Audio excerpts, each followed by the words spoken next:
Super Mario Galaxy has quite a different speedrunning meta to its fellow 3D Mario games. Titles such as Super Mario 64, Super Mario Sunshine, and Super Mario Odyssey are heavily based on fast-flowing horizontal movement, and use a variety of different methods to move around from place to place very quickly. Runners of these games often see Super Mario Galaxy as having rather restrictive movement, as when you play Galaxy, movement horizontally is almost always restricted to only long jumping, without any other fast methods to move horizontally like water sliding in Sunshine or rolling in Odyssey. Despite the lack of options for horizontal movement, Galaxy has another trick up its sleeve: fast and satisfying vertical movement. Galaxy has many ways to gain huge amounts of height, including triple jumping, backflipping, side flipping, spinning, wall kicking, and even two-player jumping if the player uses two-player or co-star mode.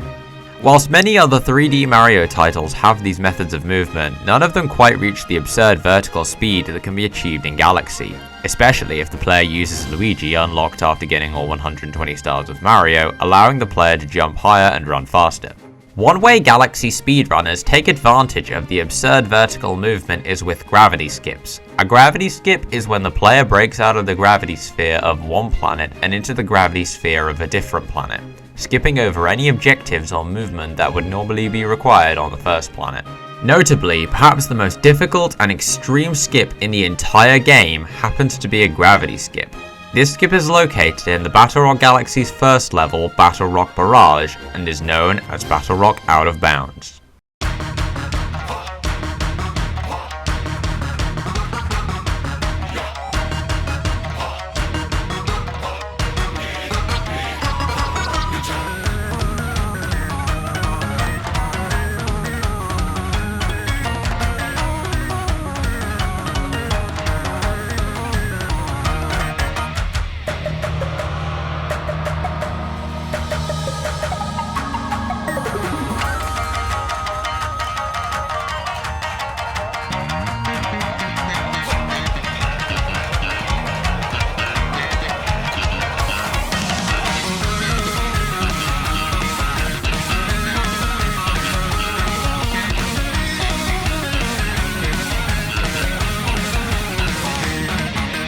As you can see, Battlerock Out of Bounds, or for short, BROOB, yes, at Super Mario Galaxy Speedrunning HQ, we are extremely mature, is an insane shortcut, and if done optimally, you will be rewarded as it will save 25 whole seconds in a run.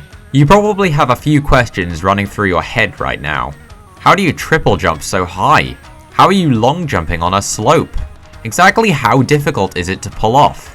All of this and more will be explained, so sit back, relax, and get ready. This is Super Mario Galaxy's hardest speedrun trick explained.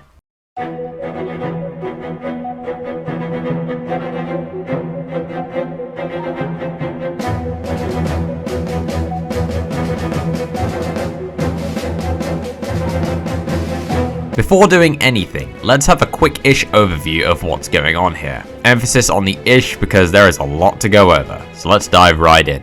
The skip, as I mentioned, is in Battlerock Barrage, and is also located in Luigi Under the Saucer, where you revisit the Battlerock Barrage level to rescue Luigi. In the SMG speedrunning community, we call these levels Battlerock 1, hence why you'll sometimes hear the much nicer name Battlerock 1 skip, and Battlerock L, so you can do it twice in a speedrun to save up to 50 seconds in total.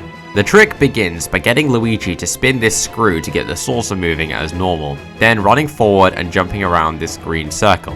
You then land the second jump on the saucer's underside and around the dead center, then aim to land the third jump just above the outer rim of the saucer on the far side for a triple jump. Getting this triple jump is the biggest choke point for BROOB, and usually if a runner gets it, they should make it all the way, but it's still not over yet. In any case, if you do get the triple jump right, you will zoom forward and upwards at a crazy speed. Once you're out of the saucer's gravity sphere, you'll begin falling onto the rock. You will then need to walk against the rock and land on the slope above. Normally at this point, Luigi would just begin sliding back into the void, but using a technique that involves holding the direction Luigi is sliding, jumping in the air, spinning, and then holding back, you can actually climb up slopes. This is needed here to get you along the rock all the way to the end. The player needs to keep doing this whilst continually moving to the right, avoiding this wall of electricity, as the gravity around it is flipped and will result in you falling upwards if you get too close, which can kill you. Now the player moves to this red section higher up, at which point things get a bit weird. The control stick becomes reversed. Holding left makes Luigi go right and vice versa, holding right makes him go left. Additionally, in this weird control scheme, Luigi can long jump on a slope, which normally isn't possible. Why does this happen? I have literally no idea, but in any case, the objective now is to do this once to land under these electricity beams, which have the same behavior as the previous one, and thus you need to keep your distance. Continue doing long jumps until you reach this protruding bar, and then get on top of it and long jump off to the right. Then just 1 or 2 more long jumps on the slope, and the player should arrive on the saucer and can now break open the cage, and will have successfully pulled off the skip. As I said before, Brube has a lot to it, and is very difficult with the precise triple jump and obstacles to look out for on the out of bounds section. This may make you question how it was even discovered in the first place due to its sheer difficulty and razor sharp inputs needed. Well, let's dive into how the trick was discovered.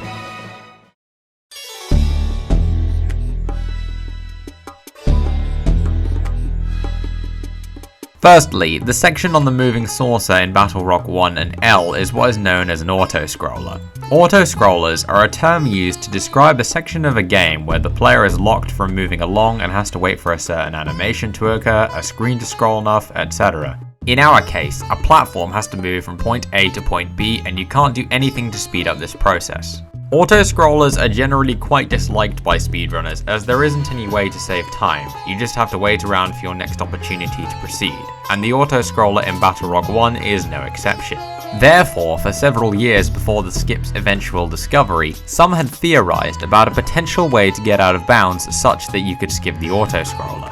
For a long time, nothing came, but a glimpse of hope into a potential auto-scroller skip that would eventually culminate in Brube came about in July of 2020 when 2 S&G speedrunners, Flygonman and Vellopia, began messing around with new ways of getting out of bounds on Battlerock 1, with the hope of maybe something useful being able to come out of it. They tried various methods, but weren't able to pull off anything that would be able to skip the auto-scroller. A few weeks later, however, a Super Mario Galaxy tasser named PurpleSun began messing around with the possibility himself, and on the 3rd of August 2020 became the first ever person to prove that an auto-scroller skip was possible in a TAS. A TAS, or tool-assisted speedrun, is where a series of inputs are entered into a game, usually in an emulator, to show what could be possible with superhuman inputs and reaction times. PurpleSun's original method of pulling it off was quite different to the method that I showed you earlier. First of all, he was using Mario, so he wouldn't gain as much height or speed as opposed to if he used Luigi. Secondly, it was in the way he got out of bounds. PurpleSun's first successful Brube initiated a triple jump to the right instead of forward. Once high in the air, he initiated a 2-player jump, remember those I mentioned earlier, to get Mario outside of the gravity zone of the saucer, and on top of this cannonball being fired before jumping onto 2 more cannonballs behind the first one and then jumping and spinning onto the rocky planet, where he used the slope exploit all the way along the rock until he arrived at his destination far at the end of the level. This method would be almost certainly unviable for humans to pull off, especially in a full game speedrun. But more so, this attempt at the skip was actually slightly slower than a regular saucer ride, as opposed to saving 25 seconds like the trick would today if done optimally. This was partly due to his archaic method of getting out of bounds, but mostly due to his out of bounds movement being very unoptimal by today's standards. But do remember, at the time the objective was just to get to the end, not to get there fast. Therefore, the out of bounds movement took way longer than someone today with lots of experience. This would explain why, soon afterwards, PurpleSun uploaded a new video with faster out of bounds movement, and when I say soon afterwards, I mean literally the same day. The method of getting out of bounds was the same as before, but his out of bounds movement was more refined. Notably, instead of going underneath the protruding bar, he does what runners do today by jumping on top of it, and even goes further by long jumping onto a cannonball to get himself closer to the end. This more refined out of bounds movement would save 10 seconds over PurpleSun's original version, but once again was not going to be viable for humans to pull off due to the absurd method needed to get out of bounds.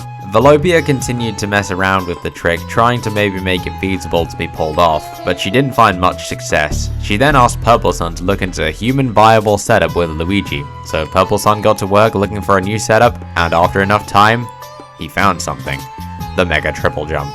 If you noticed earlier that the triple jump from the saucer looked abnormally high, there's a reason for that. It wasn't a normal triple jump, it was a mega triple jump, or MTJ for short.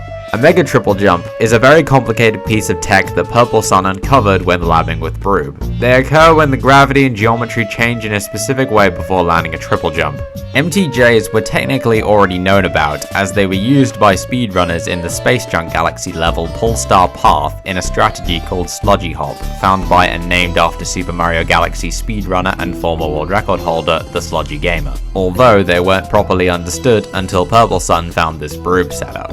The crucial difference being that the MTJ with Sludgy Hop was pretty easy to get with a little bit of practice, but the MTJ for Broob was going to be much harder. To get the MTJ here, just before landing Luigi, you need to bring the control stick to a neutral position and then at a very precise point, jump and hold forward again. The window for this can range, but it's usually only 2 to 3 frames to get right.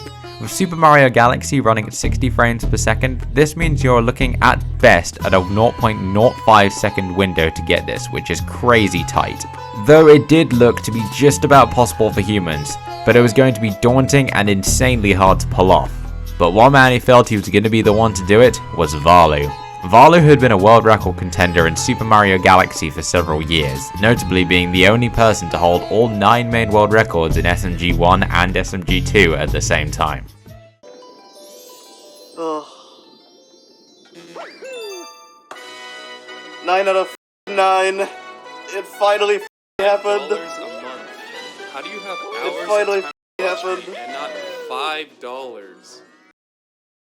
He's also known for going for utterly insane strategies and runs. He had already been one of the people labbing with Broob alongside PurpleSun, Flygon Man and Vellopia, and had been trying to get something to work, and he set out to be the first person to pull it off humanly. He grinded for many hours to try and get it just once, and eventually on the 1st of October 2020, he became the first person to skip the Battlerock 1 autoscroller without TAS. The skip was finally a reality, and more high-level runners began playing around with it to try and get it themselves, though it would take a lot of practice for them to be consistent with it and be able to pull it off in a run, with the first world record to successfully incorporate it being Vallu's 2:19:02 any % Luigi world record set on the 14th of November 2020, getting it in Battlerock 1. More and more runners began to incorporate the trick as time went by. Throughout 2021, it became a staple of high-level gameplay and somewhat of a benchmark for being a high-level runner. Learning it was a big deal and was always an exciting and nervous point for viewers and for the runner to be approaching Broob in a run. And this, I think, was best demonstrated at Awesome Games Done Quick 2022, where there was an SMG1 any % Luigi race with the runners Mr. Cloud Kirby, Hardcore Gaming 07, Jay, and Tibbs1, who were the 2nd, 3rd, 1st, and 6th place runners at the time in the category, all of which were going for the skip, and in front of 80,000 viewers, the pressure was on.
Jay got the skip in Battlerock 1 and Tibbs got it in Battlerock L, showing off the absurdity of the skip to thousands who had never even seen an SMG speedrun before. It was an insane sight and perfectly illustrated the sheer intensity and difficulty of Broob.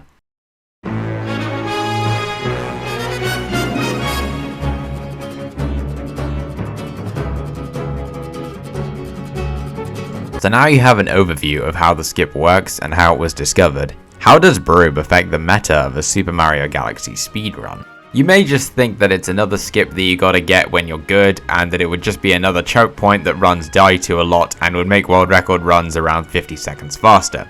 But due to how unique the skip is, it actually affects the meta of a Super Mario Galaxy speedrun in an interesting way, especially at the world record level. Whilst Broob is obviously insanely hard, it's actually very low risk. The main killer for getting the skip is the MTJ to get out of bounds, but your punishment is usually just not getting out of bounds and having to ride the saucer to the end as the developers intended. Which means you won't save the time you would get from a successful Broob, but you don't lose extra time from dying or having to try it again. You get one shot, and if you don't get it, you just gotta ride out the level to the end. Let me be clear, there are still risks beyond getting the MTJ. You can miss getting the wall kick on the rock, you can fall into the void whilst trying to get to the end, you can get hit by the electricity beams too many times, etc. But these things are mostly manageable, and the vast majority of all Broob fails are due to the MTJ going wrong and not making it out of bounds. As a result, going into Battlerock 1 and L has a few different kinds of outcomes and anxieties when doing Broob. If you didn't get it in your personal best, you making it will save a ton of time. If you don't get it, you just don't save that time and stay even. But going into it with a personal best that got a successful Broob, there's a lot of pressure to get it to stay in line with your current pace. It's also an easy way to compare how much better you can be. As a good run that gets only one Broob, for instance, you know you can be up to 25 seconds faster if you got it twice. Simply put, it's a skip that you can't expect to get every time. It's just too difficult and inconsistent to make that happen. Compare Broob to Gateway Skip, a similar skip that uses an MTJ to avoid having to save this Luma in the Gateway Galaxy at the beginning of the run. Though it is definitely considerably easier than Broob is, if you fail it, you may be able to try it again 1 or 2 more times, but anything more than that is just going to be a reset, especially considering its position at the very beginning of a run. But Broob is different. Whilst sometimes a runner will use Broob as a Hail Mary on a bad run and reset if they fail, most of the time it's something you're going into hoping you get it to save time, and sometimes you have to accept you may just not. But sometimes you do, and it's very exciting. And sometimes you'll get it twice, which is even more astounding. That's the beauty of the skip. You just have to go with what you've got and hope to get it even just once. This is why you'll often see as one of the first things high-level runners and especially world record runners will point out about their new PBs is how many times they got Broob, as it's an important point for their next run as to where the big places to save time will be. To conclude, Broob is truly daunting for any runner. Even with huge amounts of practice, there are always a lot of emotions when any runner goes forward in a run, and has a large impact for speedruns of the any percent and 120 stars categories. It took a lot of research to get to where we are today, and people are still discovering more things about how it works. Notably, in the process of making this video, I uncovered a different setup which skips spinning the screw and moving the saucer and instead gets an MTJ to the side, doing a 2-player jump and barely making it onto this bit of the rock. Though it was actually Vellopia who first discovered this setup back in 2020, I guess people just didn't think much of it, but after I resurfaced it in January of 2023, Tibbs began looking into it further and discovered it was only barely slower than the main setup and was much easier and more consistent. Though it comes with the downside that if you fail, you're not just locked into the saucer ride and you would probably want to try again, which could take several tries and lose you a lot of time and potentially the whole run. Which, as I've made clear by now, is one of the very crucial upsides that the main setup gave. Additionally, the camera is a little bit wonky, though there are ways to get around this. Despite these drawbacks, many high-level runners have began switching to the screwless method, and some runners who had never done Broob before have found success in getting it. And it looks as if screwless Broob is becoming the new norm, at least for 2-player runners, showing us that the skip is still evolving and new things are being discovered to understand all the options available.